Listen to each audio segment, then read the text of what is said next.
Só amor, só amor, só amor. Estimado Padre Marcos, querida comunidade, muito obrigado, Padre Marcos, pelo convite para estar aqui para o 9º dia da novena em honra a Santa Teresinha do Menino Jesus. Deixar uma mensagem de fé, de motivação e esperança. Tive a honra de morar com o Padre Marcos no seminário no ano de 2012, lá em Viamão. E também a honra de fazer a pastoral nos finais de semana na paróquia de origem dele, que é a Paróquia Sagrado Coração de Jesus da Timbaúva, Montenegro. E também de preparar a ordenação dele. Que graça foi isso, né? Uma bela missão. Estamos no mês de outubro, mês do Rosário, mês missionário. A novena aqui da paróquia foi norteada através da novena missionária desse ano, que faz a referência a 9 assuntos envolvendo todas as pessoas, dos mais jovens até os de juventude acumulada. Creio que para essa semana nós escutamos que tem missão para todos, desde as crianças até os mais idosos. Então hoje a mensagem será assim mais dirigida para os idosos. Então, aonde há pessoas é lugar de missão. Aonde nós estamos é terra de missão. A vida é missão, dom e compromisso, que precisa ser cuidada e respeitada. Nós, como batizados e batizadas em Cristo, fazemos parte da família de Deus. E por isso carregamos conosco a identidade cristã. Então somos convidados a defender a vida. Jesus já diz: eu vim para que todos tenham vida e vida em abundância. Então o assunto que recebi para falar foi sobre a vida missionária dos idosos e enfermos. Então, estimada comunidade de fé, muitas são as pessoas idosas e enfermas. As pessoas que estão nessa situação precisam de cuidados, de mais atenção, carinho, mesmo que às vezes pareça difícil para os familiares, porque cada um é uma situação diferente. Há os que se deixam cuidar, outras acham que conseguem fazer as coisas, mas estão debilitados e não querem enxergar isso em si. Em outras a memória não ajuda mais, ficando totalmente dependente dos outros. De fato, tem os outros que têm uma vitalidade, uma força vital incrível, que ainda conseguem fazer tudo. Qual é a missão dos idosos e enfermos? Eu aqui cito 3 exemplos. Primeiramente, é de se aceitar a situação em que a pessoa está. Aceitar a doença, a velhice, a idade. Em segundo, ser um bom testemunho para os netos, bisnetos, entre os familiares mais jovens. Contar a elas a sabedoria da vida. Aquilo que é bom, aquilo que é ruim. Contar a elas as experiências que a vida trouxe desde a sua juventude até os dias de hoje. O terceiro exemplo, a mais bela missão e frutuosa, é a vida de oração, que logo mais vou explicar melhor. Então, dentro da igreja, tem lugar para todos. E são muitas as funções e ministérios que cada um pode exercer e assumir. De fazer parte de grupos e movimentos pastorais. De fato, nem cada coisa é para cada um. Se eu recebi um convite do Padre Marcos para assumir um ministério ou uma função dentro da comunidade, é porque o padre acredita no meu potencial. Então, a partir do momento que eu aceito esse convite, preciso deixar-me moldar, preciso escutar as orientações do padre, preciso fazer parte das reuniões e também das formações. Tem aquele ditado: nem toda ovelha é pro mato.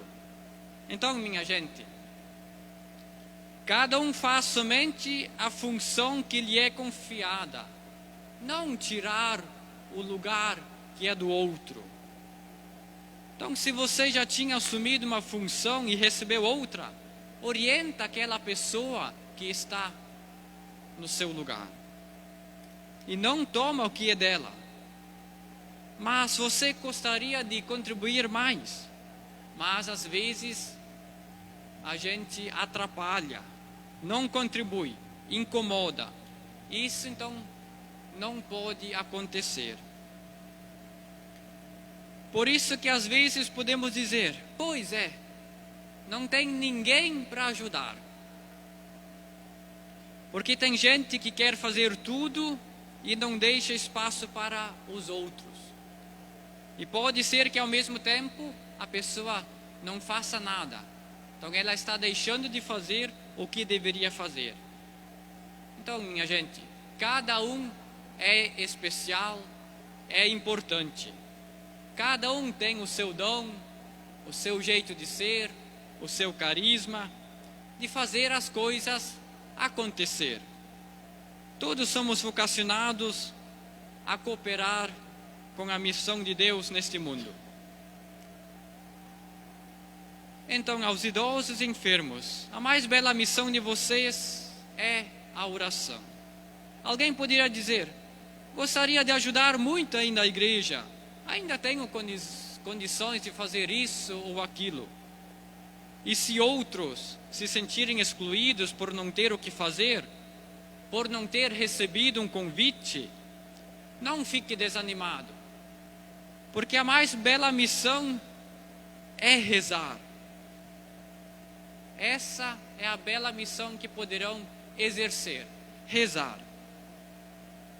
Santa Teresinha, quando estava no Carmelo, sentiu o desejo de sair do Carmelo para fazer missão, para ir ao encontro das pessoas. Mas isso não foi concedido a ela.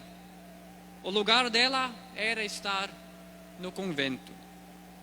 Então ela entendeu que a sua missão é de oferecer a sua caminhada diária a Deus, santificando a sua vida na oração, fazendo penitências e também sacrifícios. Na paróquia Santo Antônio de Estrela, onde que eu estou fazendo a minha caminhada final, tem o pessoal do apostolado da oração e as zeladoras de capelinhas, que fazem uma bela caminhada de fé através da oração. A maior missão delas é rezar, por mais boas e belas vocações, e também de ser um instrumento de sabedoria para as crianças e os jovens. E para esse ano, a missão delas é um pouco maior. Como elas rezam pelas vocações, elas também me ajudam com um salário mínimo, e no final do ano eu vou receber alguns paramentos litúrgicos, porque no dia 6 de dezembro eu vou ser ordenado diácono na paróquia Santo Antônio em Estrela, e ano que vem, no mês de maio, serei ordenado padre. Então fica a minha gratidão a todo esse pessoal que colabora e ajuda as vocações. Então também é uma bela maneira de ajudar. Lembramos ainda que tem muitas pessoas idosas, enfermas, que estão em asilos, lares geriátricos. Alguns estão quase abandonados pelos familiares. É que alguns alguma coisa de testemunho se escuta por aí, né? Muitos filhos, na situação em que vivem, não conseguem cuidar dos pais, por causa da vida que construíram, do trabalho, entre tantas outras situações.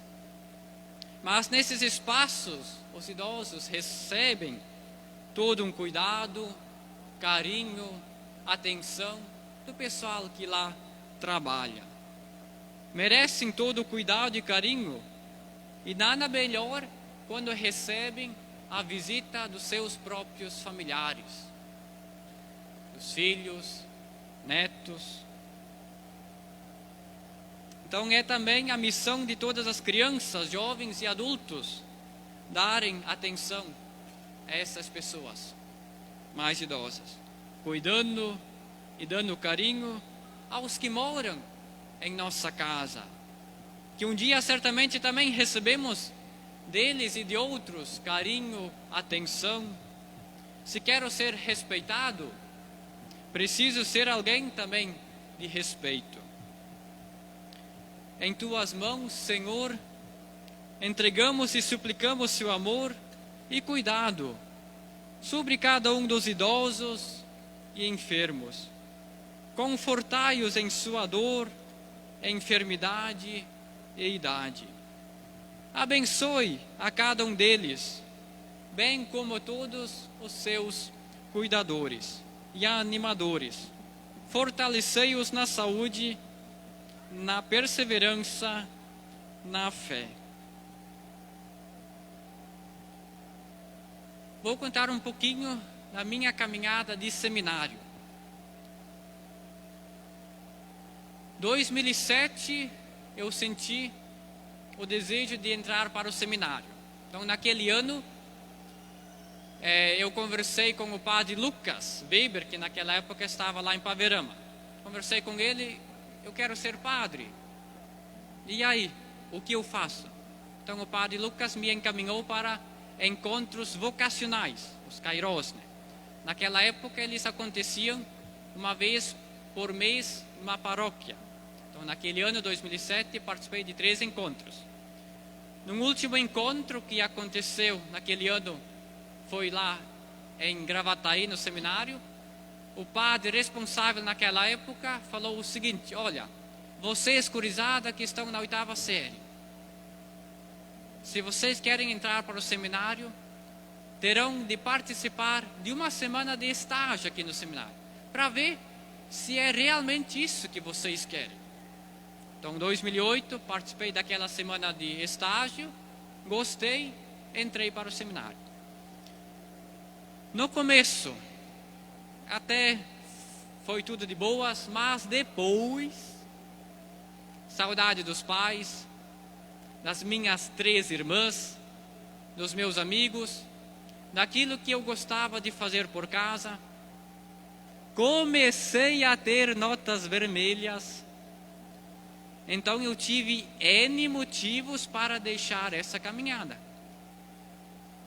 Mas fui conversando com os padres, colegas que já estavam há mais tempo no seminário, eles falavam: olha, reza essa tua situação, para não dar uma resposta precipitada, né?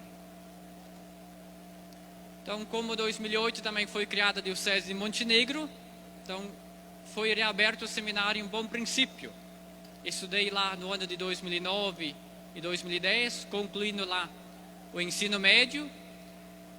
2011, então, retornei para Gravataí para fazer o curso propedêutico. E desde 2012, no seminário lá em Viamão. Comecei a faculdade de filosofia, que são 3 anos. Depois, 4 anos de teologia.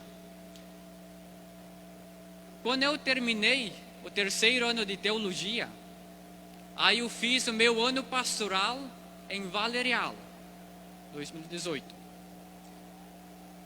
Fiz uma bela caminhada lá.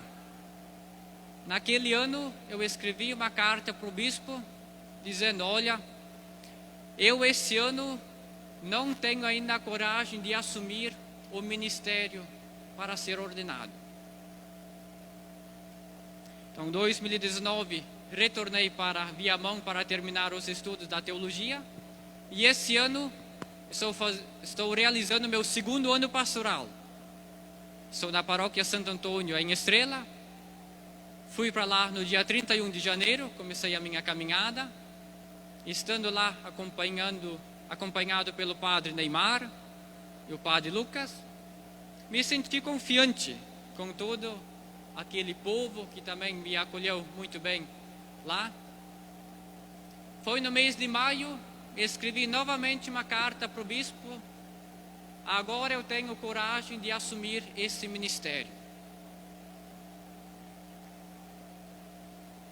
Então o bispo conversou também com o padre Eduardo Haas, ele que é ainda responsável da minha pessoa. Ele elaborou uma carta com um monte de perguntas. A gente chama isso de escrutínios. E aí essa carta foi enviada para 60 pessoas, leigos e padres. Então eles me analisaram, olha, se tem condições, não tem, pontos positivos, pontos ainda a melhorar. Então eu fui aprovado então para ser ordenado padre. Então no dia 6 de dezembro, diácono. Ano que vem, provavelmente no dia 28 de maio, serei ordenado padre. No dia 30, a primeira missa. Estou muito contente e feliz por ter trilhado essa caminhada. Mesmo que no meio dela veio às vezes uns empecilhos que me quase impediram de continuar a caminhada, né? Mas é preciso seguir firme e confiante, né? Não desistir logo quando vem alguma dificuldade, né? Rezar isso, né? Porque cada um passa por coisas, alguns mais piores, outros nem tanto, né? Mas confiar também na graça de Deus. E para concluir, peço aos músicos para me ajudarem num refrão: Senhor, se tu me chamas.